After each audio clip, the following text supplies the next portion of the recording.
एक ऐसा सब्सटेंस जिसका 10-20 साल तक वो कुछ भी नहीं होता, जो बनता तो है सिर्फ ऑर्गेनिक मटेरियल से लेकिन नॉन बायोडिग्रेडेबल रहता है, जिसकी क्वालिटी लाजवाब है लेकिन एनवायरनमेंट के लिए है बड़ा खतरा। जी हाँ दोस्तों, मैं बात करने जा रहा हूँ प्लास्टिक के बारे में। तो बात है सन 1907 की, जहाँ बेल्जियम के एक अमेरिकी रसायन शास्त्री ने एक्सीडेंटली बैकलाइट की खोज जिनका नाम था लियो बैकलैंड। वैसे तो बैकलाइट एक नया सब्सटेंस था जिसे फिनॉल और फॉर्मेल्डिहाइड को हीट और प्रेशराइज करके बनाया था। ये वर्ल्ड का फर्स्ट सिंथेटिक पॉलीमर था। ये वही बैकलाइट है जिसे हम प्लास्टिक कहते हैं। प्लास्टिक दो तरह की होती हैं, थर्मोप्लास्टिक और थर्मोप्लास्टिक को आसानी से रियूज, रिसाइकल और रिसेप दिया जा सकता है, जिससे बोतल, टिफिन बॉक्स, डिब्बे और डेली यूज की चीजें बनाई जाती हैं। जबकि थर्मोसेटिंग प्लास्टिक को रियूज, रिसेप नहीं दिया जा सकता। ये हार्ड प्लास्टिक होती है और इसका यूज अधिकतर इलेक्ट्रिकल अप्लायंसेस में किया जाता है। अब आपने ये तो सुना ही होगा कि प्लास्टिक का सालों साल तक कुछ भी नहीं होता।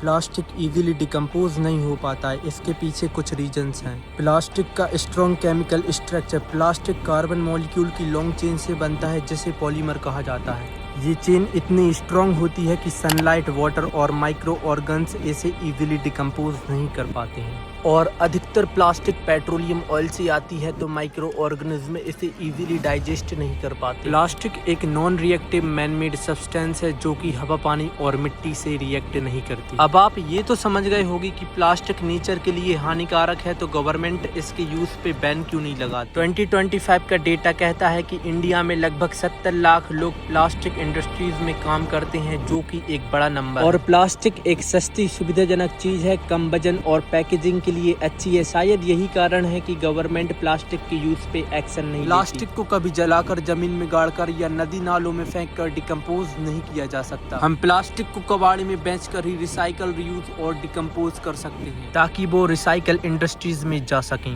प्लास्टिक कई प्रकार की होती हैं और हर प्लास्टिक पर एक कोड लिखा रहता है। जैसे पानी की बोतल में PET और दूध की थैली या शैम्पू की बोतल्स में HDPE लिखा रहता है और पाइपों पर PVC लिखा रहता है। ये कोड रिसाइकलिंग के समय बहुत हेल्पफुल रहता है। नेचर में कुछ ऐसे बैक्टीरिया भी पाए जाते हैं जो कि प्लास्टिक बोतल्स को डिकम्पोज करके ऑर्गेनिक मटेरियल बना देते हैं, जैसे कि इंडियोनेला सकाइनेसिस। ये वर्ल्ड का most famous plastic eating bacteria है। इस बैक्टीरिया की खोज जापान के एक साकाइंग शहर में प्लास्टिक बोतल रिसाइकलिंग प्लांट पे हुई थी और इसी शहर के नाम पर इस बैक्टीरिया का नाम इंडियोनेला सकाइनेसिस रख दिया गया। और भी बैक्टीरिया और फंगस नेचर में पाए जाते हैं जो कि पॉलीथीन, पाइप और प्लास्टिक बोतल्स को डिकम्पोज करते हैं। अब आप ये न समझें कि प्लास्टिक इजीली डिकम्पोज हो जाता है तो इसके यूज में रोक टोक क्यों। माइक्रो ऑर्गेनिज्म द्वारा प्लास्टिक डिकम्पोजिंग की प्रोसेस इतनी स्लो होती है कि प्लास्टिक का 10-20 साल तक तो कुछ भी नहीं होता। इसीलिए ज्यादा से ज्यादा हमें प्लास्टिक के यूज से बचना चाहिए और उसका बायकॉट करना चाहिए।